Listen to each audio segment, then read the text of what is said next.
दोस्तों, हमारे पुराणों में 4 युगों का वर्णन मिलता है। सतयुग, त्रेता युग, द्वापर युग और कलयुग। कलयुग को एक श्राप कहा जाता है, पर क्या आपको पता है कि इस पृथ्वी पर कलयुग कैसे आया और कैसे हुई थी पृथ्वी पर कलयुग की शुरुआत?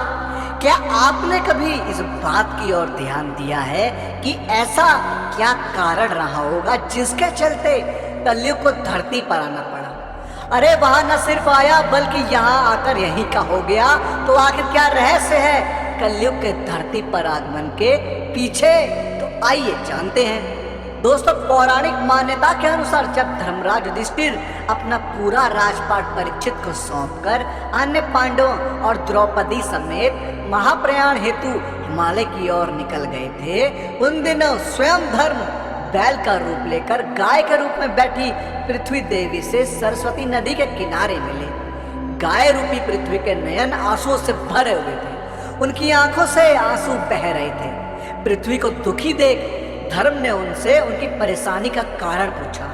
धर्म ने कहा, देवी, तुम ये देखकर तो नहीं रो रही हो कि मेरा बस एक पैर है, या तुम इस बात से दुखी हो कि अब तुम्हारे ऊपर बुरी ताकतों का शासन होगा? इस सवाल पर पृथ्वी देवी बोली, हे धर्म, तुम तो सब कुछ जानते हो, ऐसे में मेरे दुख का कारण पूछने से क्या लाभ? सत्य, पवित्रता, क्षमा, दया आदि गुणों के स्वामी भगवान श्री कृष्ण के स्वधाम जाने की वजह से कलयुग ने मुझ पर कब्जा कर लिया है। पहले भगवान कृष्ण के चरण मुझ पर पड़ते थे, जिसकी वजह से मैं खुद को सौभाग्यशाली मानती थी, परंतु अब ऐसा नहीं है। अब मेरा सौभाग्य समाप्त हो गया है। धर्म और पृथ्वी जब आपस में बात कर ही रहे थे कि इतने में असुर रूपी कलयुग वहां पहुंचा और बैल और गाय रूपी धर्म और पृथ्वी को मारने लगा। राजा परीक्षित उसी मार्ग से गुजर रहे थे जब उन्होंने अपनी आंखों से यह दृश्य देखा तो वह कलयुग पर बहुत क्रोधित हुए। राजा परीक्षित ने कलयुग से कहा, दुष्ट पापी, तू कौन है और क्यों इस निरपराध गाय और बैल को मार रहा है? तू महाअपराधी है, तेरा अपराध क्षमा योग्य नहीं है, इसलिए तेरी मौत निश्चित है। राजा परीक्षित ने बैल के रूप में धर्म और पृथ्वी के रूप में गाय देवी को पहचान लिया था। राजा परीक्षित उनसे कहते हैं, हे धर्म, सतयुग में आपके तप, पवित्रता, दया और सत्य, यहाँ 4 कारण थे। त्रेता युग में 3 चरण ही रह गए और द्वापर में तो 2 ही रह गए, और अब इस दुष्ट कलयुग के कारण आपका एक ही चरण रह गया है। इतना कहते हुए राजा परीक्षित ने अपनी तलवार निकाली और कलयुग को मारने के लिए आगे बढ़े। राजा परीक्षित का क्रोध देखकर कलयुग थरथर कांपने लगा।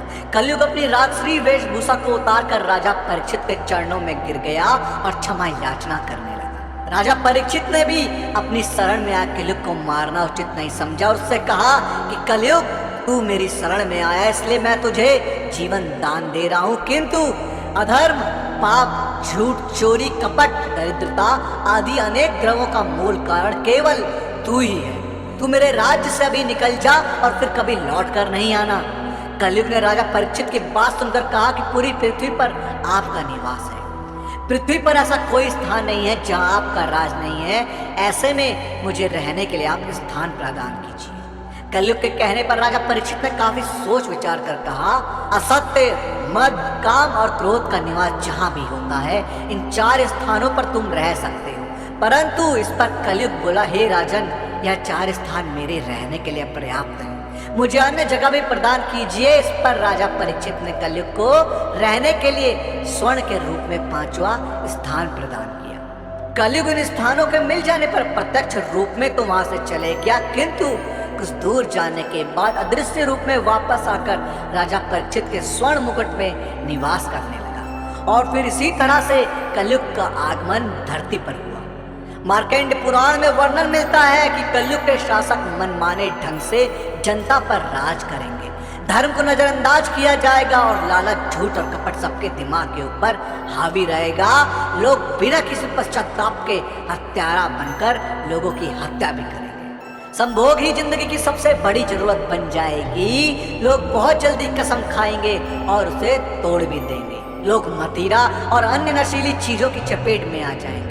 ब्राह्मण ज्ञानी नहीं रहेंगे, क्षत्रियों का साहस खत्म हो जाएगा और वैश्य अपने व्यापार में ईमानदार नहीं रह पाएंगे और पाप अपने चरम पर होगा। दोस्तों, आपका कलयुग से जुड़ी इस घटना के बारे में क्या कहना है हमें कमेंट्स के माध्यम से जरूर बताएं। और इस वीडियो का पार्ट 2 चाहिए हो तो कमेंट्स में पार्ट 2 जरूर लिखें। और साथ ही साथ अगर आपको हमारी आज की वीडियो पसंद आई हो तो टारगेट रखते हैं 5000 लाइक। अब 5000 लाइक इतने ज़्यादा तो है नहीं, तो इस वीडियो को लाइक और शेयर करना ना भूलो। जिन लोगों ने अभी तक हमारे चैनल को सब्सक्राइब नहीं किया उनसे मेरी गुजारिश है कि हमसे जुड़े रहने के लिए और ऐसे ही और भी वीडियोस देखने के लिए हमारे चैनल को सब्सक्राइब जरूर करें।